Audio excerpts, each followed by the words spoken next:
Hello everyone, it's the 9th of December 2016 and I'm in Belgrade already, in a hotel room. I came here by train, which was an inexplicably long journey. I mean, it took forever, almost 9 hours, while the distance really isn't so long.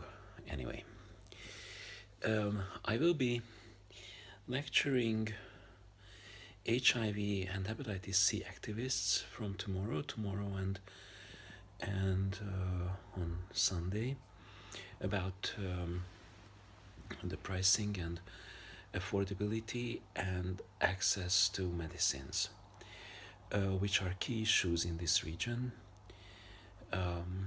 especially because in the Balkans it's not rare that there are medicine stockouts, so that essential HIV medicine is not always and not continuously available.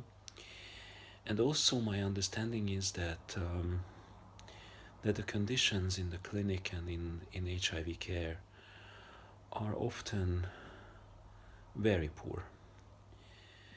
And there's a very high degree of stigma. I will try to get photos for you from the HIV clinic.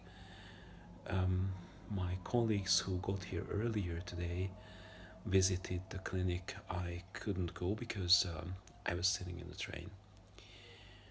But my understanding is that there's a huge degree of poverty and dilapidation, and it's just awful. And really upsets me when we keep talking about, on this high level political work, we talk about how to achieve the 90-90-90 targets of the UN/AIDS, and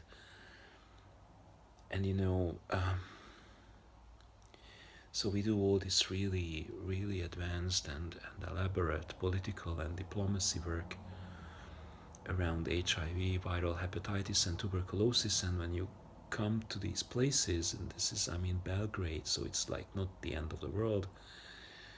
It's a very lively, beautiful European capital, great tradition, and it's in the middle of Europe, and the conditions are just appalling in terms of people living with HIV. So there's plenty of work to be done.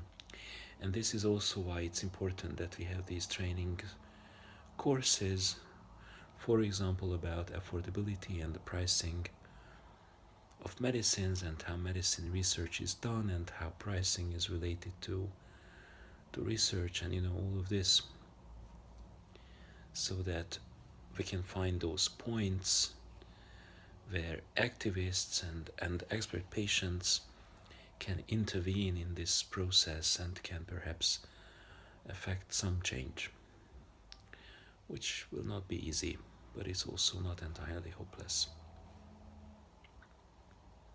So this is more or less.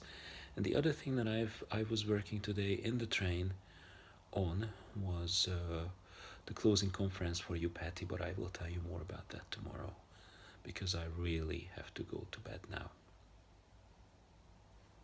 Till tomorrow, stay safe.